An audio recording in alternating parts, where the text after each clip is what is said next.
Hi friends, welcome back to my channel. അപ്പോൾ ഇന്ന് നമ്മൾ പപ്പായ കൊണ്ട് വളരെ എളുപ്പത്തിൽ ചെയ്യാൻ പറ്റുന്ന ഒരു സിമ്പിൾ റെസിപ്പിയാണ് കേട്ടോ ചെയ്യുന്നത്.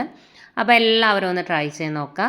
വീഡിയോ ഇഷ്ടമായിട്ടുണ്ടെങ്കിൽ നമുക്ക് ലൈക്ക് ചെയ്യണം, അതുപോലെ തന്നെ കമൻറ്റ് ചെയ്യണം. ഇപ്പോൾ ഒരു ഹൈപ്പ് എന്നൊരു ഓപ്ഷൻ വന്നിട്ടുണ്ട്, ആ ഹൈപ്പ് ബട്ടൺ ഒന്ന് പ്രസ് ചെയ്യാനും മറക്കരുത് കേട്ടോ. ഒന്നുകിൽ നമ്മൾ ലൈക്കിൽ പ്രസ് ചെയ്തിട്ട് കമൻറ്റ് ചെയ്യാൻ വരുമ്പോൾ അവിടെ ഹൈപ്പ് ബട്ടൺ വരും. അതല്ലാന്നുണ്ടെങ്കിൽ ലൈക്ക് ബട്ടണിൻ്റെ നേരെ നമ്മൾ ഷെയർ, ഡൗൺലോഡ് എന്നൊക്കെ പറയുന്നിടത്ത് ഹൈപ്പ് എന്നൊരു ഓപ്ഷൻ ഉണ്ടാവും. അതിൻ്റെ കൂട്ടത്തിൽ അതിലൊന്ന് പ്രസ് ചെയ്ത് ഓക്കെ കൊടുത്താൽ മതി. അപ്പോൾ ഒരു ചെറിയ കഷ്ണം പപ്പായയാണ് എടുത്തിരിക്കുന്നത്. തൊലി കളഞ്ഞിട്ട് ഇതുപോലെയുള്ള പീസാക്കി കട്ട് ചെയ്തിട്ട് നമുക്കൊരു ചട്ടിയിലേക്ക് ചേർത്ത് കൊടുക്കാം. ഒരു ചെറിയ കഷ്ണം മതി, ഞാൻ കാണിച്ച പോലെ ഒരു ചെറിയ പീസ് മതി കേട്ടോ. അപ്പോൾ ഇനി നമ്മൾ ഇതിനകത്തേക്ക് ആവശ്യത്തിനുള്ള കൂട്ടുകളൂടി ചേർത്തിട്ട് നമുക്ക് ഈ പപ്പായ ഒന്ന് വേവിച്ചെടുക്കണം. പപ്പായയ്ക്ക് അറിയാലോ, അധികം വേവില്ല, പെട്ടെന്ന് തന്നെ വെന്ത് കിട്ടും. നമുക്കൊരു 5 മിനിറ്റിനുള്ളിൽ നമുക്ക് ഉണ്ടാക്കിയെടുക്കാൻ പറ്റും. ഇതിനകത്തേക്ക് ഒരു മീഡിയം ടൈപ്പ് നല്ല പഴുത്ത തക്കാളി എടുക്കണം കേട്ടോ. കട്ട് ചെയ്ത് ഇതിലേക്ക് ഇട്ട് കൊടുക്കാം. ഞാൻ ഫ്ലെയിം ഓണാക്കി കൊടുത്തിട്ടില്ല. ഇനി ഞാൻ ഒരു പച്ചമുളകേ ചേർക്കുന്നുള്ളൂ. അത്യാവശ്യം എരിവുള്ള മുളകാണ്, അതുകൊണ്ട് തന്നെ ഒരെണ്ണം ചേർക്കാം. അപ്പോൾ എരിവ് കുറഞ്ഞ മുളകൊക്കെ ആണെങ്കിൽ 2 3 നിങ്ങളുടെ എരിവിനനുസരിച്ച് ചേർക്കാം. ഒരു 1/4 ടീസ്പൂൺ മഞ്ഞൾപ്പൊടി, ആവശ്യത്തിന് ഉപ്പും കൂടി ചേർത്ത് കൊടുത്തിട്ടുണ്ട്. ഇനി നമുക്കിത് വേവാൻ ആവശ്യത്തിനുള്ള വെള്ളം കൂടി ഒഴിച്ചിട്ട് നമുക്കിതൊന്ന് വേവിച്ചെടുക്കാം. ഇതിനകത്തേക്ക് ചെറിയ സവോളയാണെങ്കിൽ, നല്ല ചെറുതാണെങ്കിൽ ഒരെണ്ണം ചേർക്കാം. മീഡിയം ടൈപ്പൊക്കെ ആണെങ്കിൽ ഒരു അരമുറി സവോള ചേർത്ത് കൊടുക്കാം. അതല്ലെങ്കിൽ ഒരു 8-10 ചെറിയ ഉള്ളി കട്ട് ചെയ്ത് കൂടി ഇട്ട് കൊടുത്താൽ മതി. ഞാൻ സവോള ഇപ്പം ചേർക്കുന്നില്ല, പിന്നീടാണ് ചേർത്ത് കൊടുക്കുന്നത്. നിങ്ങൾക്ക് ഇതിൻ്റെ കൂട്ടത്തിൽ ചേർത്ത് കൊടുക്കാം കേട്ടോ. നന്നായിട്ടൊന്ന് ഇളക്കി കൊടുക്കുക. ഉപ്പൊക്കെ ഒന്ന് ചെക്ക് ചെയ്ത് നോക്കുക. ഇതുപോലെ എടുത്തിട്ടുണ്ട് സവോള. ചെറുതാണെങ്കിൽ മാത്രം ഒരെണ്ണം, നീളത്തിൽ കനം കുറച്ച് അരിഞ്ഞങ്ങ് എടുത്താൽ മതി കേട്ടോ.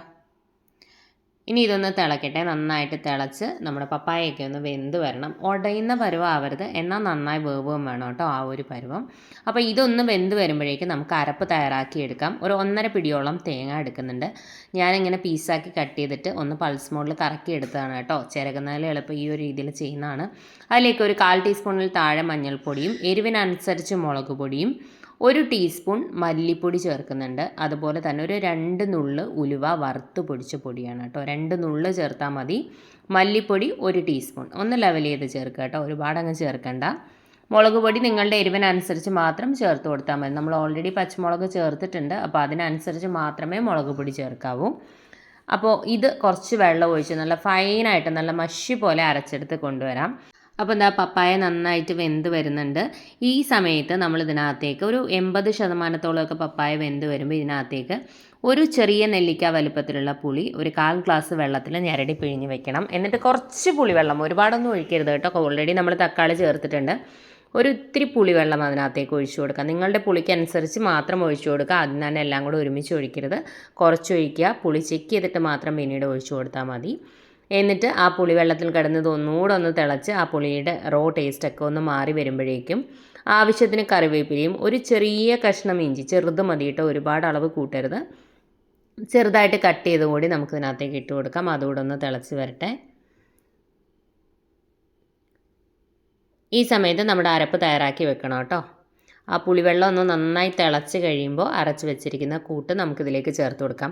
പപ്പായ കൊണ്ടുള്ള ഒരുപാട് റെസിപ്പീസ് ഓൾറെഡി നമ്മൾ ചാനലിൽ ചെയ്തിട്ടുണ്ട് കേട്ടോ. പ്ലേലിസ്റ്റ് ഒന്ന് ചെക്ക് ചെയ്ത് നോക്കിക്കഴിഞ്ഞാൽ പപ്പായ റെസിപ്പീസ് എന്ന് പറഞ്ഞിട്ട് നമ്മൾ സെപ്പറേറ്റ് ആയിട്ട് പ്ലേലിസ്റ്റ് ക്രിയേറ്റ് ചെയ്തിട്ടുണ്ടാവും.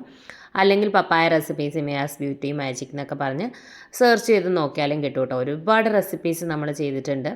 അപ്പോൾ നമ്മുടെ ഒരുവിധം എല്ലാ വീടുകളിലും പപ്പായ ഉണ്ടാവും അല്ലേ. വളരെ ഹെൽത്തി ആയിട്ടുള്ള ഒന്നാണ്. അപ്പോൾ ഓരോ ദിവസവും പല രീതിയിൽ വ്യത്യസ്തമായി ട്രൈ ചെയ്ത് നോക്കുക. പുറത്തുനിന്നുള്ള പച്ചക്കറികൾ വാങ്ങുകയും വേണ്ട. അപ്പോൾ ആ ഒരു രീതിയിലൊക്കെ ഒന്ന് ഉണ്ടാക്കി നോക്കുക കേട്ടോ. ആ പുളിവെള്ളത്തിൻ്റെ ആ ടേസ്റ്റൊക്കെ ഒന്ന് മാറിക്കഴിയുമ്പോൾ നമ്മൾ അരച്ച് വെച്ചിരിക്കുന്ന അരപ്പത്തിലേക്ക് ചേർത്ത് കൊടുത്തിട്ട് നന്നായിട്ടൊന്ന് ഇളക്കി കൊടുക്കുക. കുറച്ച് വെള്ളം കൂടി ഒഴിച്ചു കൊടുക്കണം കേട്ടോ. ഒരുപാട് അങ്ങ് തിക്കാക്കരുത്, ഒരുപാട് ലൂസായും ചെയ്യരുത്. ഒത്തിരി അങ്ങ് ലൂസായി കഴിഞ്ഞാലും ആ ഒരു ടേസ്റ്റ് ഉണ്ടാവില്ല. ഓവറായിട്ട് തിക്കാക്കിയും വെക്കരുത് കേട്ടോ. ആവശ്യത്തിന് വെള്ളം ഒഴിച്ച് ഒന്ന് ഇളക്കി കൊടുക്കാം. ഇനി ഇതൊന്ന് തിളക്കട്ടെ. ഒത്തിരി ഇട്ട് വെട്ടി തിളപ്പിക്കുകയൊന്നും വേണ്ട. നന്നായിട്ടൊന്ന് തിളച്ച് കഴിയുമ്പോൾ നമുക്ക് കുറച്ച് നേരം ഒന്ന് ലോ ഫ്ലെയിമിൽ വയ്ക്കുക. അപ്പോൾ തന്നെ ഓഫ് ചെയ്ത് കൊടുക്കാം. കുറച്ച് കാര്യങ്ങൾ കൂടി ഇതിനകത്തേക്ക് ചെയ്യേണ്ടതായിട്ടുണ്ട് കേട്ടോ. ആദ്യം ഇതൊന്ന് തിളച്ചോട്ടെ. ഈ സമയത്ത് ഉപ്പും എരിവും ഒക്കെ ചെക്ക് ചെയ്ത് നോക്കുക. എക്സ്ട്രാ വേണം എന്നുണ്ടെങ്കിൽ ചേർത്ത് കൊടുക്കാൻ മറക്കരുത്. വേണം എന്നുണ്ടെങ്കിൽ 1-2 പപ്പായയുടെ പീസസ് ഒന്ന് ഉടച്ചു കൊടുക്കുക കേട്ടോ. നല്ലതാണ്. ഇഷ്ടമുണ്ടെങ്കിൽ മാത്രം ചെയ്ത് കൊടുത്താൽ മതി. ഇനി ഞാൻ ഫ്ലെയിം ഓഫ് ചെയ്ത് കൊടുക്കുകയാണ്. നന്നായിട്ടൊന്ന് തിളയ്ക്കുമ്പോൾ ഒന്ന് ലോയിൽ വയ്ക്കുക, ഒരു 1-2 മിനിറ്റ് ഒന്ന് ലോ ഫ്ലെയിമിൽ വയ്ക്കുക, എന്നിട്ട് അപ്പോൾ തന്നെ ഓഫ് ചെയ്യുക. ഒരുപാടിട്ട് വെട്ടി തിളപ്പിച്ച് കഴിഞ്ഞാൽ ആ ഒരു ടേസ്റ്റ് മാറിപ്പോവും. അതുകൊണ്ടാണ് അരപ്പ് ചേർക്കുമ്പോൾ ഒരുപാട് തിളയ്ക്കാൻ പാടില്ല കേട്ടോ. അപ്പോൾ അതൊന്ന് മാറ്റി വെച്ചിട്ട് നമുക്ക് കുറച്ച് കാര്യങ്ങൾ കൂടിയുണ്ട്. ഒരു പാൻ വയ്ക്കാം. അപ്പോൾ ഫ്ലെയിം ഓഫ് ചെയ്തിട്ടുണ്ട്, കുറച്ച് എണ്ണ ഒഴിച്ച് കൊടുത്തിട്ടുണ്ട്. എണ്ണ ഒന്ന് ചൂടാകുമ്പോഴേക്കും ഇത്തിരി കടുകിട്ടൊന്ന് പൊട്ടിക്കാം. കടുകൊന്ന് പൊട്ടി വരുമ്പോഴേക്കും ഒരു 8-10 ചെറിയുള്ളി കനം കുറച്ച് വട്ടത്തിൽ അരിഞ്ഞ് വയ്ക്കണം. കടുക് പൊട്ടി വരുമ്പോഴേക്കും നമുക്ക് ചെറിയുള്ളി ഇട്ട് കൊടുക്കാം. അപ്പോൾ ഉലുവ വറുത്ത് പൊടിച്ച പൊടി കയ്യിലില്ലാത്തവർക്ക് ഈ കടുക് പൊട്ടിക്കുന്ന സമയത്ത് ഒരു 2 നുള്ളു ഉലുവയുടെ അളവ് അങ്ങ് ഒരുപാട് കൂടരുത്, കൂടിക്കഴിഞ്ഞാൽ കയ്പ്പ് രസം വരും. 1-2 നുള്ളു ഉലുവ കൂടി കടുകിൻ്റെ കൂട്ടത്തിൽ ഇട്ടിട്ട് ഒന്ന് പൊട്ടിച്ചെടുത്തതിന് ശേഷം ചെറിയ ഉള്ളി ചേർത്ത് കൊടുത്താൽ മതി. ഉലുവാപ്പൊടി അല്ലെങ്കിൽ ഉലുവ മസ്റ്റായിട്ടും ചേർക്കണം. ഉലുവയേക്കാൾ നല്ലത് ഉലുവാപ്പൊടി തന്നെയാണ്. ഉണ്ടെന്നുണ്ടെങ്കിൽ മസ്റ്റായിട്ടും ഉലുവാപ്പൊടി തന്നെ ചേർത്ത് കൊടുക്കുക. ഇല്ലാന്നുണ്ടെങ്കിൽ മാത്രം കടുക് ചേർക്കുന്ന സമയത്ത് ഉലുവ ചേർത്താൽ മതി. എന്നിട്ട് ചെറിയുള്ളിയും അതുപോലെ തന്നെ ചെറിയുള്ളി ഒന്ന് കളർ മാറുമ്പോഴേക്കും 2 വറ്റൽമുളക് 2ആയിട്ട് കട്ട് ചെയ്ത് കൂടി ഇട്ട് കൊടുത്തിട്ട് ഫ്ലെയിം നല്ല കുറച്ച് വെച്ചിട്ട് മൂപ്പിച്ചെടുക്കുക. ഹൈ ഫ്ലെയിമിലിട്ട് ചെയ്യരുത് കേട്ടോ. ഫ്ലെയിം കുറച്ച് വെച്ച് അതുപോലെ ഒന്ന് കളർ ചേഞ്ച് ആയി വരുന്ന സമയത്ത് ഫ്ലെയിം ഓഫ് ചെയ്യുക. എന്നിട്ട് ഇതിനകത്തേക്ക് ഒരു ഇത്തിരി 1/4 ടീസ്പൂണോളം മുളക് പൊടി ചേർക്കുന്നുണ്ട്. തികച്ചും ഓപ്ഷണലാണ്. ഫ്ലെയിം ഓഫ് ചെയ്തതിന് ശേഷം മാത്രം ചേർത്ത് കൊടുക്കുക. പെട്ടെന്ന് തന്നെ ഒന്ന് മിക്സ് ചെയ്ത് കൊടുത്തിട്ട് അന്നേരം തന്നെ കറിയിലേക്ക് താളിച്ച് കൊടുക്കുക. ഈ എണ്ണയിൽ ഒരുപാട് നേരം ഇട്ട് കഴിഞ്ഞാലും അത് കരിഞ്ഞു പോവും. ഫ്ലെയിം ഓണാക്കി വെക്കുമ്പോഴും മുളക് പൊടി ഇട്ട് കഴിഞ്ഞാൽ കരിഞ്ഞു പോകും. അതുകൊണ്ടാണ് ഫ്ലെയിം ഓഫ് ആക്കിയതിന് ശേഷം ഉള്ളി ഒന്ന് മൂത്ത് വരുമ്പോൾ ഫ്ലെയിം ഓഫ് ചെയ്തതിന് ശേഷം ജസ്റ്റ് പൊടിയിടുക, ഒന്ന് മിക്സ് ചെയ്യുക, അപ്പോൾ തന്നെ കറിയിലേക്ക് താളിച്ച് കൊടുക്കുക. അല്ലെങ്കിൽ അതൊരു കയ്പ്പ് രസം വരും കേട്ടോ. ഓപ്ഷണലാണ്. ഒരു കളറൊക്കെ കിട്ടാൻ വേണ്ടിയിട്ട് മാത്രമാണ് നമ്മൾ മുളക് പൊടി ചേർത്ത് കൊടുക്കുന്നത്. വേണ്ടാത്തവർക്ക് സ്കിപ്പ് ചെയ്യുക കേട്ടോ. അത് ചേർക്കുമ്പോൾ ഒരു കളറൊക്കെ കിട്ടും, കാണാനൊക്കെ നല്ലൊരു ഭംഗി ഉണ്ടാവും. അപ്പോൾ അതിന് വേണ്ടിയിട്ടാണ് കേട്ടോ. അല്ലെങ്കിൽ മുളകും ചെറിയുള്ളിയും വറ്റൽമുളകും കടുകും മാത്രം മതി. വേണമെങ്കിൽ കുറച്ച് കറിവേപ്പില കൂടി ഇട്ട് കൊടുക്കുക കേട്ടോ. അപ്പോൾ നമ്മുടെ കറിയിലേക്ക് താളിച്ച് കൊടുക്കാം. ഇനി ഇത് ഓണാക്കേണ്ട ആവശ്യമൊന്നുമില്ല, ഓൾറെഡി നമ്മൾ ഓഫ് ചെയ്ത് വെച്ചിരിക്കുന്ന കറിയാണ്. അതിലേക്ക് താളിപ്പ് കൂടി ഇട്ടാൽ മതി. ഈ താളിപ്പ് മസ്റ്റായിട്ടും ചേർത്ത് കൊടുക്കുക. ആ ചെറിയുള്ളി മൂപ്പിച്ച് ചേർക്കുമ്പോഴാണ് കറിക്ക് ആ ശരിക്കുള്ള സ്വാദ് കിട്ടുക. അതുകൊണ്ട് തന്നെ സ്കിപ്പ് ചെയ്യരുത് കേട്ടോ. ചെറിയുള്ളി മൂപ്പിച്ച് ചേർത്ത് കൊടുക്കാൻ മറക്കരുത്. അപ്പോൾ എല്ലാവരും ഈ രീതിയിലൊന്ന് ട്രൈ ചെയ്ത് നോക്കാം. നല്ല ടേസ്റ്റാണ്, വ്യത്യസ്തമായൊരു ടേസ്റ്റാണ്. മസ്റ്റായിട്ടും ട്രൈ ചെയ്യുക. ഇപ്പോൾ മണ്ഡലകാലമൊക്കെ ആയതുകൊണ്ട് ഒരുവിധം എല്ലാവരും വ്രതത്തിലും വെജിറ്റേറിയനും ഒക്കെ കഴിക്കുന്നവരൊക്കെ ആയിരിക്കും. അപ്പോൾ വെജിറ്റേറിയൻ ഊണൊക്കെ ഇഷ്ടപ്പെടുന്നവർക്ക് ഈ രീതിയിലൊക്കെ ഒന്ന് ട്രൈ ചെയ്ത് നോക്കാം. അപ്പോൾ ഓരോ ദിവസവും നമുക്ക് വ്യത്യസ്തമായ കറികൾ ഉണ്ടാക്കാം.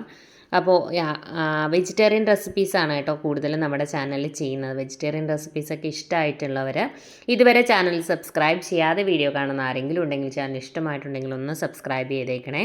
സബ്സ്ക്രൈബ് ബട്ടൺ പ്രസ് ചെയ്യുമ്പോൾ അടുത്തൊരു ബെൽ ഐക്കൺ വരും. ബെൽ ബട്ടൺ പ്രസ് ചെയ്യുക. 3 ഓപ്ഷൻസ് കാണിക്കും. ആദ്യം കാണുന്ന ഓൾ തന്നെ പ്രസ് ചെയ്യുക. എന്നാലും ഞാൻ പുതിയ വീഡിയോസിൽ നിന്ന് നിങ്ങൾക്ക് നോട്ടിഫിക്കേഷൻ കിട്ടും. ഇതുപോലെയുള്ള റെസിപ്പീസൊക്കെ ഇഷ്ടമാകുന്ന ഫ്രണ്ട്സിനും ഫാമിലിയിലും ഒക്കെ ഉള്ളവരുണ്ടെന്നുണ്ടെങ്കിൽ വീഡിയോസ് ഒന്ന് ഷെയർ ചെയ്ത് കൊടുക്കാനും സപ്പോർട്ട് ചെയ്യാൻ പറയാനും മറക്കരുത്. വീഡിയോ ഇഷ്ടമായിട്ടുണ്ടെങ്കിൽ ലൈക്ക് ചെയ്യണം, ഷെയർ ചെയ്യണം, അതുപോലെ തന്നെ ഹൈപ്പും കൂടി ചെയ്യാൻ മറക്കരുത്. Thank you friends. Thanks for watching.